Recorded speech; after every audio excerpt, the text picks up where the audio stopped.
Hello everyone, how are you? I think you all are fine. And welcome in Mars Maths classes. This is for class 9th and from R.S. Agrawal. This is chapter 10 quadrilaterals and we will do exercise 10th B and the question will be 13. We will continue.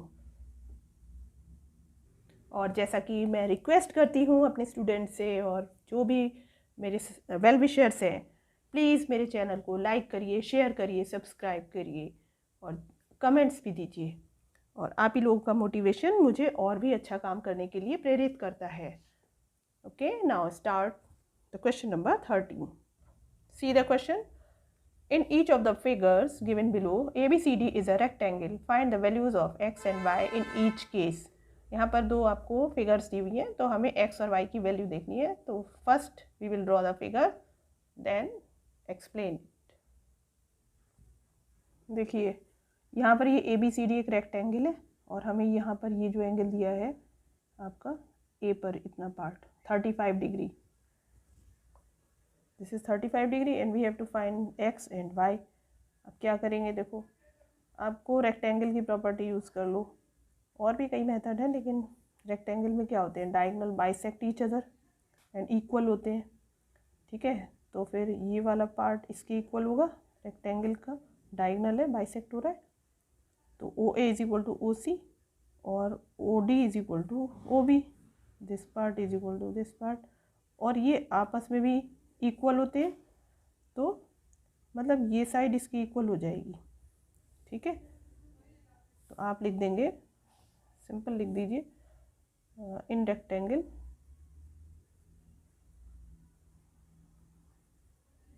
Diagonal bisect each other, diagonals are equal. तो पहले equal लिख दें हम कि diagonals are equal. अब diagonal कौन कौन से हैं, ए सी और बी डी, तो ये दोनों आपस में इक्वल हो गए। अब इनके हाफ भी आपस में इक्वल होंगे, तो हाफ मतलब half of A C is equal to half of B D. ठीक है, diagonals are equal and bisect each other, ऐसे भी लिख दो, एंड बाइसेक्ट ईच अदर। ठीक है, तो ये आपस में हाफ ए सी का मतलब ये हो गया, ये ओ ए और ओ सी आपस में इक्वल होंगे। ठीक है, तो हम लिख देते हैं यहाँ पर कि O A is equal to O B is equal to, पहले मैं ओ सी लिख दूँ यहाँ पर, O A is equal to O C is equal to, अब ये बी डी का भी जो हाफ हो गया वो आपका O B is equal to O D. ये आपको समझाने के लिए इतना लिखा जा रहा है, नहीं तो इतना सब ज़रूरत नहीं है। अब आपका O A is equal to O B, तो ये दोनों साइड इक्वल हैं तो इनके ऑपोजिट एंगल इक्वल होंगे। ये 35, दिस इज़ ऑल्सो 35 डिग्री। ठीक है, और ये आपको पता है कि डायगोनल का जो एडजेसेंट एंगल होते हैं 90 डिग्री होते हैं, ये पूरा 90, ये 35, तो एक्स की वैल्यू हम निकाल लेंगे। ठीक है, तो यहाँ पर पहले आप शो कर दो कि यहाँ पर एंगल आपका ये 35 है, तो ये भी यहाँ पर लिख दीजिए, देयरफॉर एंगल यहाँ पर O A B is equal to angle O B A is equal to 35 degree. ठीक है, अब यहाँ पर लिख दीजिए कि x हमारा कितना होगा, x डिग्री हो जाएगा। पहले तो यहाँ पर शो कर दो angle b is equal to 90 degree, है ना, x निकाल लो अब। Therefore x degree is equal to 90 में से ये वाला पार्ट सब्ट्रैक्ट कर दो, 90 डिग्री माइनस 35 डिग्री, तो ये आपका आ गया 55 डिग्री। x आ गया ये 55। अब यहाँ पर y को देखो, सोचो क्या हो सकता है y के लिए। हम क्या, ये दो एंगल पता है, y हमारा वर्टिकली अपोजिट इधर भी हो जाएगा, ये इक्वल हो गया। तो आप लिख देंगे कि angle A O B is equal to Y degree. ये ए ओ बी जो है वाई डिग्री के इक्वल हो गया, और यहाँ पर लिख दो vertically opposite angles are equal angles. Okay, अब थर्ड एंगल निकाल लो, ये ट्रायंगल के 2 एंगल पता है, तीसरा निकाल लो। तो लिख दीजिए आप कि y डिग्री, यहाँ पर लिखो पहले इन ट्रायंगल, कौन सा हमारा ट्रायंगल है, AOB।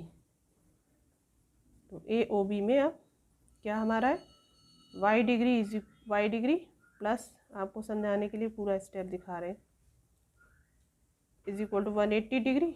अब आप इससे सॉल्व करेंगे तो y degree is equal to 35 70, और ये साइड जाके 180 में से 70 सब्ट्रैक्ट हुआ तो 110 डिग्री डायरेक्ट लिख दिए। तो आपको देखो x पता चल गया, y पता चल गया। तो हमें यही फाइंड आउट करने थे। और भी तरीके हैं हमारे निकालने के लिए, जैसे कि ज़रूरी नहीं है कि सारे बच्चे ऐसे ही सोच पाए, आप ऐसे सोच सकते हो, ये 35, तो ये रेक्टेंगल की ऑपोजिट साइड्स पैरेलल होती हैं, ये 35 तो ये भी 35 होगा, ये पूरा 90, ठीक है, 90 में से इधर 35 सब्ट्रैक्ट कर दो तो ये 55 आ गया, ओके यहाँ पर।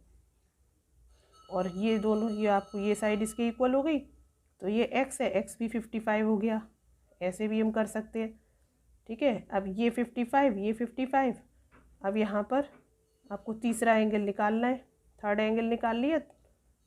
जब हमें ये एंगल पता चल गया तो 180 में से आप इसको सब्ट्रैक्ट करके y निकाल लो, या फिर आप ऐसे कर लो, ये वर्टिकली अपोजिट हो गया y, और ये आपके को इंटीरियर नहीं, इसको बोलेंगे कि sum of opposite interior angles is equal to exterior angle, इस तरीके से हो जाएगा ट्रायंगल। इतना ज़रूरत नहीं है, लेकिन फिर भी ज़्यादा एक्सप्लेनेशन से आपको ज़्यादा चीज़ें पता चलेंगी। ये देखो, ये एक्सटीरियर एंगल हो गया ना, वाई ऊपर का था, ये वर्टिकली वाला, ये आपके ऑपोजिट इंटीरियर एंगल्स, इनका और इनका सम मिला करके एक्सटीरियर एंगल वाई के इक्वल हो जाएगा। तो अगर आपने ऐसे सोचा है तो ये वाला मेथड लगा लो, नहीं तो आप ये लगा लीजिए। अब हम सेकंड पार्ट करते हैं। देखिए second part, this is the figure, this is 110 AOB। अब x और y निकाल लें, फिर से हम रेक्टेंगल की प्रॉपर्टी यूज़ करेंगे। अब इसमें क्या यूज़ करेंगे, वही diagonals bisect each other and diagonals are equal, तो ये चारों पार्ट आपके इक्वल हो जाएंगे, ये तो इसकी वजह से ये साइड इसके इक्वल, ये आपका ट्रायंगल कौन सा हो गया, आइसोसेलेस। तो angle opposite to equal sides are equal, ठीक है। तो हमारा ये x है तो ये भी x होगा, ओके। और हम इसको लिख देते हैं x डिग्री। अब इसका क्या यूज़ हुआ, इसका ये यूज़ हुआ कि इसका हम ये 110 है, दो तरीके से यूज़ कर सकते हैं। ये एक्सटीरियर एंगल हो गया है, ये दोनों अपोजिट इंटीरियर एंगल्स हो गए, तो हम निकाल लेंगे x की वैल्यू। या फिर ये कर सकते हैं हम इसको निकाल लें, ये आपका 180 है पूरा, 180 में से 110 गए तो ये 70 आ गया, फिर तीनों का सम करके x की वैल्यू निकाल लेंगे, तीनों का सम 180 होगा और x आ जाएगा। तो अब जब हमें दिख ही रहा है, अगर आपको एकदम स्ट्राइक कर जाए कि एक्सटीरियर एंगल की प्रॉपर्टी लगा सकते हैं तो आप वो यूज़ कर लेना, ठीक है। अब जब x की वैल्यू आ गई तो हम y कैसे निकालेंगे, हमें पता है रेक्टेंगल के जो एडजेसेंट एंगल्स होते हैं 90 डिग्री होते हैं, तो पूरा 90 में से x को सब्ट्रैक्ट करके y आ जाएगा, ठीक है। तो अभी मैं स्टेप्स यहाँ पर आपको शो करती हूँ, बस यही पूरा कॉन्सेप्ट लगाना है। तो ये हमारा सारा स्टेप्स शो किया हुआ है, यहाँ पर x की वैल्यू आ गई और ये आपकी y की वैल्यू आ गई। These are steps. Next question number 14। In a rhombus ABCD, the altitude from D to the side AB bisects AB. Find the angle of the rhombus. तो अल्टीट्यूड मीन्स जो परपेंडिकुलर हाइट होती है, ठीक है। तो अभी हम फिगर ड्रॉ करेंगे, then we will discuss it. इस क्वेश्चन के अकॉर्डिंग फिगर ड्रॉ करते हैं। इसमें क्या है, एक रोम्बस है ABCD, तो हम एक रोम्बस ड्रॉ करते हैं और कुछ और भी दिया है, द अल्टीट्यूड फ्रॉम डी से जो अल्टीट्यूड खींचा जाएगा टू द साइड AB। तो पहले हम रोम्बस बना लेते हैं।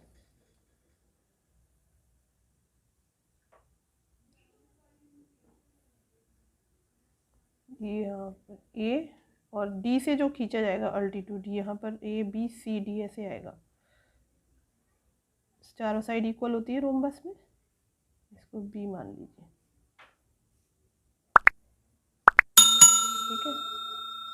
डी से अल्टीट्यूड खींचते हैं, परपेंडिकुलर हाइट। अब क्या बोला है इन्होंने कि from D to the side A B bisects A B. A B को दो इक्वल पार्ट में डिवाइड करता है, तो इसको आप कोई नाम दे दीजिए, A B C D E दे देते हैं हम इसको। अब यहाँ पर A E is equal to E B हो जाएगा, ठीक है। Find the angle of the rhombus. अब आपको चारों एंगल निकालने, ए बी सी डी, ठीक है। तो अब हम सोचते हैं क्या करेंगे। अभी ऐसे क्या समझ में आ रहा है हमें, इसका ये जो 90 है इसका कुछ यूज़ कर सकते हैं। इस परपेंडिकुलर हाइट है, इसका क्या यूज़ होगा, ये गिवन है तो कुछ तो यूज़ होगा, इसीलिए तो गिवन है। हमें ये एंगल निकालना है, ये ट्रायंगल बन रहा है, तो हमें कोई क्लू मिल रहा है। ये साइड हमारी इक्वल डिवाइड हो रही है, इसका यूज़ होगा। कैसे करें यूज़, सोचें। तो कुछ हमें दिख रहा है कि अगर हम ये जो डायगोनल बी डी से ज्वाइन कर दें, ठीक है, तो मैं इसको ज्वाइन कर देती हूँ इस तरीके से। तो थिंकिंग आप इस तरीके से रखेंगे, आपको कोई सॉल्यूशन तो किया हुआ मिलेगा नहीं, उसके लिए कुछ तो थिंकिंग करेंगे। तो स्टार्टिंग इस तरीके से करिए कि क्या करना है हमें। ये दिया है, ये परपेंडिकुलर हाइट दी है, ठीक है, हमें एंगल्स फाइंड आउट करने हैं। तो इसको अगर हमने ज्वाइन कर लिया तो कुछ हमें दो ट्रायंगल मिल गए, और जब दो ट्रायंगल मिल जाते हैं तो हम कुछ कॉन्ग्रुएंसी भी यूज़ कर सकते हैं।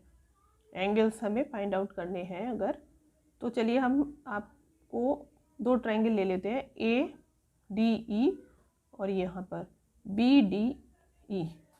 तो अब आप इसको इस तरीके से लिख लीजिए, in triangle A E D करके लिख लेते हैं, A E D and triangle B E D. दो ट्रायंगल लिए, तो देखो ये हमारी कॉमन साइड, ये हमारा 90 इधर तो 90 इधर दोनों साइड, और यहाँ पर A is equal to E B. तो कौन सी कॉन्ग्रुएंसी हो गई, side angle side, S A S congruency. तो मैं पूरा कॉन्ग्रुएंसी शो नहीं कर रही हूँ, बस मैंने आपको बता दिया, तो आप एस ए एस लिख सकते हैं। तो ये ट्रायंगल आपके बता भी दिए मैंने स्टेप्स कौन कौन से हैं आपके, साइड एंगल साइड है, आप तीनों दिखा दीजिएगा इक्वल करके। तो triangle A E D is congruent to triangle B E D, ठीक है, बी ई डी। अब ये दोनों ट्रायंगल कॉन्ग्रुएंट हो गए, तो इसके कॉरस्पॉन्डिंग पार्ट्स भी इक्वल हो गए, तो हमारा A D is equal to B D हो जाएगा। Therefore A D is equal to B D.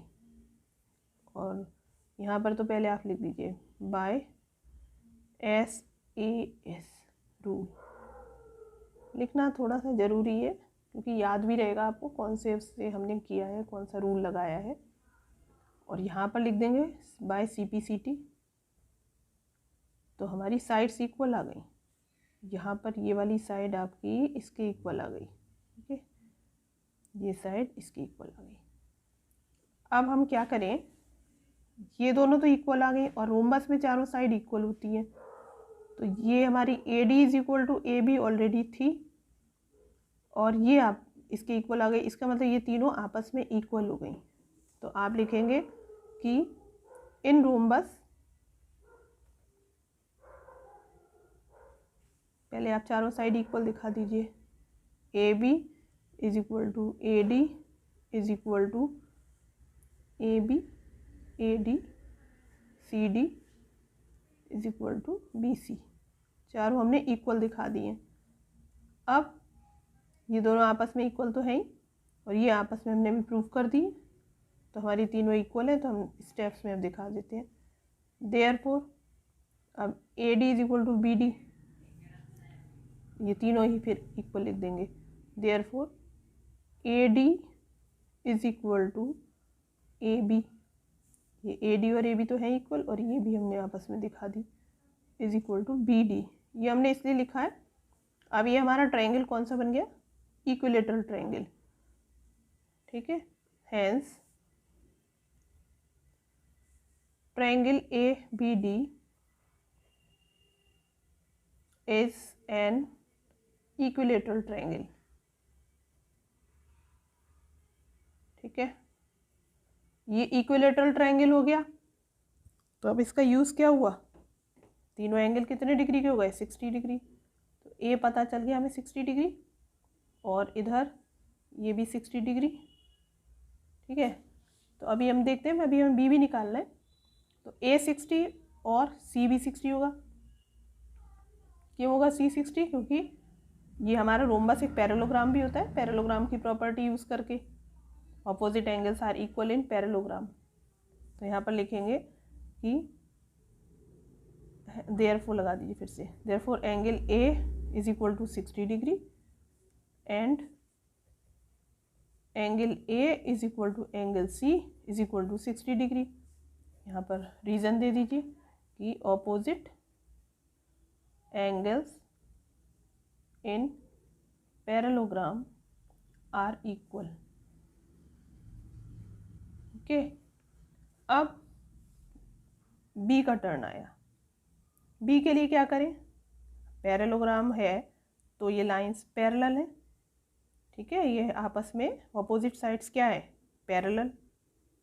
अब पैरेलल है तो फिर कुछ ट्रांसवर्सल भी होता है, उसके संग एंगल्स भी बनते हैं। तो इस 60 का यूज़ करते हैं इसके साथ में, बी के साथ में। तो ये दोनों एंगल आपके किस फॉर्म में लग सकते हैं, पैरेलल अगर साइड्स हो, और एक ये आपस में देख रहे हैं, ये दो साइड पैरेलल हो गई, ए डी और बी सी। ये ए भी हमारा ट्रांसवर्सल हो गया। तो को इंटीरियर का सम लगा देते हैं हम, सम ऑफ को interior angle is equal to 180 degree. तो उसको लगाते हैं हम। यहाँ पर लिखेंगे आप कि A D is parallel to B C and A B is a transversal. A B as a transversal लिख लीजिए या एज ए ट्रांसवर्सल, कोई फर्क नहीं पड़ता, ट्रांसवर्सल। सम ऑफ को इंटीरियर एंगल्स लिख देते हैं हम। तो angle A plus angle B is equal to 180 degree, और यहाँ पर रीज़न लिख दो, सम ऑफ को इंटीरियर एंगल्स। ये थोड़ा सा सेट कर दें जरा कैमरा। ठीक है, अब ए हमारा 60 degree plus B is equal to 180 degree, angle B is equal to 180 degree minus 60 degree is equal to 120 degree हो गया। एंगल बी आपका आ गया जो हमें फाइंड आउट करना था। एक second, angle B is equal to 120, it implies 120 degree. तो हमें अब बी और कौन से आपस में इक्वल है, D. Angle B is equal to angle D is equal to 120 degree. और क्या रीज़न देंगे आप, opposite angles in parallelogram are equal. Right down same, opposite angles of parallelogram are equal। ठीक है, तो हमारे ये B पता चल गया, D पता चल गया, A पता चल गया और C पता चल गया, 60 degree 120 degree. I hope so that you are able to understand all the explanation। और अगर मेरा आपको वीडियो पसंद आते हैं, समझ में भी आता है, तो please don't forget to like, share and subscribe. And we are doing next question, question number 15।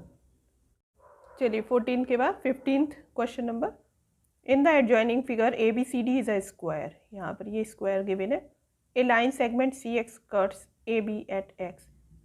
देखो ये सी एक्स है, ये ए बी को एक्स पर कट करता है। And the diagonal B D at O, ये हमारा डायगनल बी डी है, ये इसको ओ पर कट कर रहा है सी एक्स जो है। ठीक है, सच दैट, अब किस तरीके से कट करता है कि सी ओ डी एंगल जो बनता है आपका वो 80 डिग्री बन रहा है। तो देखो सी ओ डी, ये 80 डिग्री बना। एंगल ओ एक्स ए, देखिए ओ एक्स ए आपका x डिग्री है, find the value of x निकालना है। तो पहले फिगर ड्रॉ किया करें, तभी आप सोचिए उसको। देखिए फिगर ड्रॉ कर ली, अब सोचिए क्या कर सकते हैं। x निकालना है तो इसके रीच कहाँ से करें हम, और यहाँ पर ये 80 है, इसका क्या यूज़ हो सकता है। इसका यहाँ पर ये वर्टिकली अपोजिट में काम आ जाएगा एक तो, ठीक है। और हमें ABCD हमारा क्या है ये भी हमें सोचना है। रोम्बस है, स्क्वायर है, रेक्टेंगल है, क्या है ये। तो दिस इज़ ए स्क्वायर, तो इसका फ़ायदा करेंगे हम कि ABCD इज ए स्क्वायर। अब स्क्वायर है, it means all 4 sides are equal. तो लिख देते हैं कि AB is equal to AD is equal to CD is equal to BC। चारों साइड इक्वल हो गई। अब कुछ और सोचो। ये साइड आपका यहाँ पर ये ट्रायंगल है ABD, तो इससे कुछ बात बनेगी। तो ये 80 है, तो हम इसको भी मार्क कर ले रहे हैं 80 डिग्री, वर्टिकली अपोजिट एंगल लेकर के। ठीक है, अब देखते हैं क्या बनता है। ये हमें x निकालना है। x ऐसे अलग तरीके से पड़ गया ये चक्कर, इसका कहीं कोई कॉम्बिनेशन बनता हुआ दिख नहीं रहा है, लेकिन यहाँ से कुछ बन सकता है। एक तो एंगल पता चल गया, और ये एंगल और पता कर ले तो बात बन जाएगी। ये एक्सटीरियर एंगल बन गया इस ट्रायंगल में, ठीक है। ये ऑपोजिट इंटीरियर एंगल हो जाएंगे इनका सम। तो हमें ये निकालना है बी पर जो इतने पार्ट का एंगल है ABD वाला। अब ये निकालने के लिए हमें कुछ और सोचना है। स्क्वायर के एंगल्स, इसमें हमें एक एंगल तो पता है कि ये 90 डिग्री है, और ये साइड AB है और यहाँ पर ये AD है। ये दोनों इक्वल है क्योंकि स्क्वायर की साइड से ये दोनों इक्वल होंगे, तो यहाँ पर जो एंगल है ये आपस में भी तो इक्वल होंगे। तो एक आपका 90 डिग्री और ये दोनों आपस में इक्वल है, तीनों का सम 180। तो आप जो ये होगा वही यहाँ पर D पर एंगल बनेगा। अब लगाते हैं हम इसको। अब आप इसको कुछ भी मान लीजिए, सपोज अब हमने मान लिया इसको y नाम दे देते हैं जिससे आपको इजी रहेगा। और अगर आप नाम नहीं देना चाहते तो फिर आप इसको बाय नेम ऐसे ही लिख लीजिएगा कि ABD, ठीक है। तो अब मैंने आपको पूरी चीज़ें बता दी है। अब मैं लिखने का आपको दिखाती हूँ कि in triangle ABD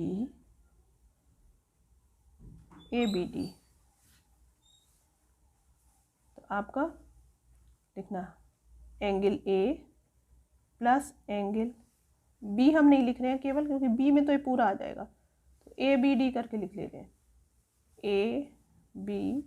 ABD plus angle तीसरा ADB, तीनों का सम 180 डिग्री, ठीक है। अब पहले हम ये भी बता दें, चलो अब इसको नाम दे देते हैं, y दे देते हैं, आपको इजी दिखा देंगे। ये y डिग्री, ये y डिग्री, ओके। तो अब मैं इसकी जगह y रख देती हूँ। तो एंगल A तो हमारा 90 है, तो 90 डिग्री और plus y degree plus y degree is equal to 180 degree. अब आप यहाँ पर ये बता भी देना कि ये y क्यों हुए, हमने सपोज करे हैं। यहाँ पर लिख भी देती हूँ कि AB is equal to AD, ये AB और AD है इक्वल है, therefore angle ABD is equal to angle ADB is equal to y degree. अब लिख दीजिए सपोज, इतना लिख दिया है मैंने, ओके। तो कोई भी स्टेप मिस नहीं होगा, ओके। अब यहाँ पर ये 90 इधर चला गया, ये 2y is equal to 90 degree और y is equal to 45 degree. ये 45 मिल गया, ये 80, ये एक्सटीरियर एंगल एक्स आ जाएगा अब आपका। तो अब आप कैसे लिखेंगे स्टेप वाइज कि इन ट्रायंगल, अब दूसरा ट्रायंगल आपका कौन सा बना, एक्स ओ बी। पहले ओ का एंगल भी बता दीजिए, यहाँ पर लिख देते हैं in triangle X O B इसमें। और मैं यहाँ पर ये शो कर देती हूँ कि angle X O B is equal to 80 degree vertically opposite angle, ये ठीक है। इसका रीज़न ये है। अब यहाँ पर हम लिखेंगे exterior angle, exterior angle is equal to sum of opposite interior angle. तो मैं डायरेक्ट लिख दे रही हूँ 80 degree plus y degree. Y हमारा 45 है, अब नेक्स्ट स्टेप में रख लेंगे। तो एक्सटीरियर एंगल तो एक्स है, इसको एक्स लिख लो, X degree is equal to 80 degree plus 45 degree, और आप ऐड कर दो 5, 125, 5 का 5 और 8 और 4 12। हमारा एक्स पता चल गया, और वाई तो हमें ज़रूरत हमने अपने लिए लिखी थी, तो एक्स और वाई हमें पता चल गए। नेक्स्ट क्वेश्चन अब हम अपने अगले वीडियो में कंटिन्यू करेंगे। और मेरे वीडियो पसंद आते हैं तो प्लीज़ फिर से मैं बोलती हूँ, don't forget to like share and subscribe. और RS अग्रवाल से क्वेश्चन करने से आपका जो ब्रेन है वो और शार्प होगा। केवल NCERT सफिशिएंट नहीं है, आप RS अग्रवाल के क्वेश्चन करिए तो आपको ट्रिक्स और आपका जो मेथडोलॉजी होती है वो इससे और ज़्यादा अच्छे से क्लियर हो जाती है कि किसी भी वैरायटी का क्वेश्चन आ जाएगा, फिर आप उसे इजीली बिना डरे हुए कर सकते हैं। तो इसलिए RS अग्रवाल में वैरायटी वाले क्वेश्चन हैं काफ़ी, ऐसा नहीं है कि एक ही टाइप के हैं, तो उसको करना थोड़ा सा ज़रूरी है। Okay, I am now finished this video, so thank you and continue in my next video. Bye.